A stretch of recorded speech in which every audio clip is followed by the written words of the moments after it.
You're watching Day or Night Exotics TV. I'm Dale tonight, and I thought I would update not one, not two, not three, but four of my ball pythons. One I've updated previously, my Mystic obviously.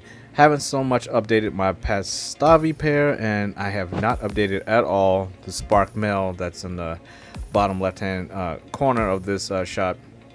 But I'm going to run through just what's in this tub real quick, and this is a Mystic. Her name is Mystique. She's a female. I got her quite a while ago at a reptile expo here in Missouri, but we'll get into that later. I'm gonna just run through real quick what's in this tub. And this is a male Pastave. His name is Kylo, and a really striking looking guy. A lot of people give me tons of compliments on this guy, and I'm actually a little bit more partial to his sister, just because she's a little bit more blushed out, and I am a blushed out kind of my eye kind of just goes to more of a blushed out color palette. And this is the female. Her name is Phasma. She's also a Pastave. If you're a beginner, a Pastave is a pastel Mojave. This is T Montana. The T stands for Tony. I usually just call him Montana.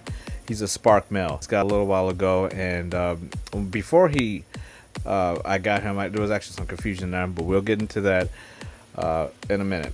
Let's get back to the Mystic. Go through these guys one by one. This is, like I said, a Mystic female. Her name is Mystique. I got her at a reptile expo here in St. Louis, Missouri, my hometown.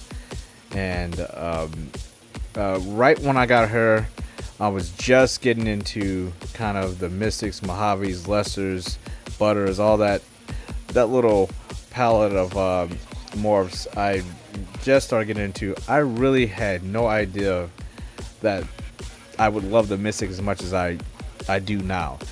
When I first got her, I really wanted a Mojave, a really nice, good-looking female Mojave, and just happened to get this lady. And because other people are in the Mystics, if you know about Mystics, I won't waste your time boring you here about it, but you understand what they can do. So picking her up was like, that was pretty much a no-brainer. Now let's get back to the Pastave, excuse me, male.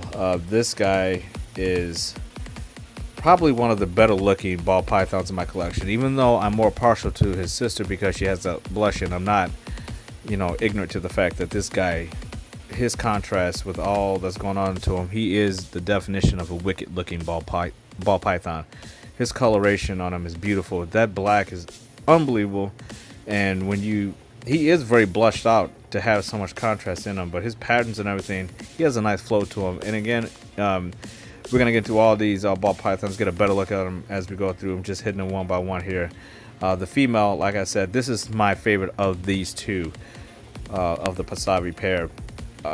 I just like how lighter she is. I like blushing. I love pastels and what the pastel gene does to these animals. And this is a beautiful example of what that pastel gene, especially to these females, they really brighten everything up. Just brings down those fades and those everything on them is just enhanced, especially this female. I love her. She's one of my favorites in my collection.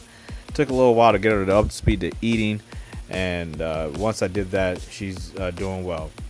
And this is the introduction to my Spark male, Montana, Tony Montana, but I call him Montana. Like I said, he is an awesome little BP. Never had any problems out of him. Really tiny when I got him. I got very lucky getting him.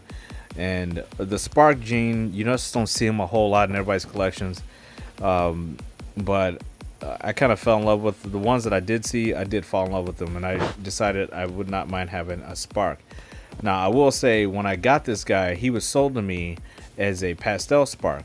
And I'm going to get into a little bit into this video about dealers and who you should buy from, who you shouldn't.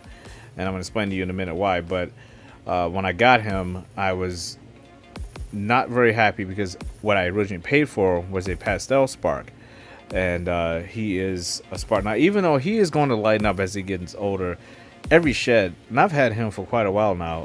This is just the first time I've shared him. He has lightened up with each shed, meaning he is going to get lighter. But if you look at a pastel Spark and a Spark, or you can, a lot of people say it's Spark pastel. If you look at them, they're a lot different.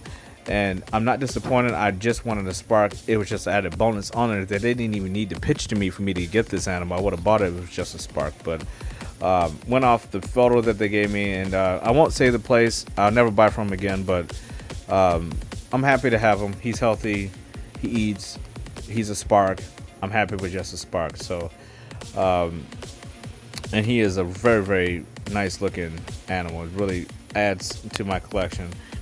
So if you're a beginner, please be careful where you buy from. I'll do a separate video in the future about good reputable dealers and some of the issues I've had in the last few months. I've had some really bad luck, especially with animals that I bought that were undersized that were sent to me, and some lies that were sent to me, you know, through the process, including this spark bin, having the pastel gene in it, you know, and getting the animal and not being true.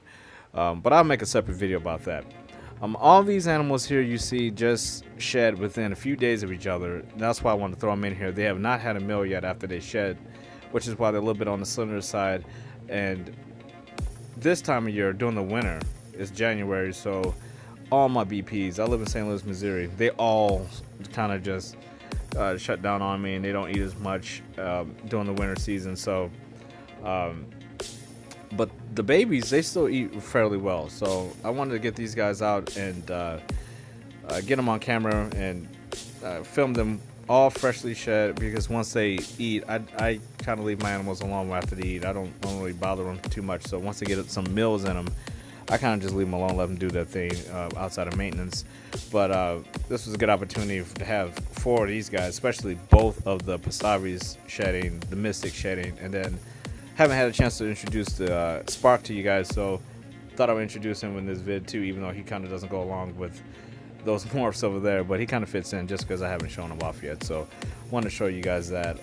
I am really looking forward to raising up that Spark, seeing how he looks in the future, as well as me personally, that beautiful female Pastave. So I'll see you guys next time. Hope you enjoyed this video. Be safe and take care.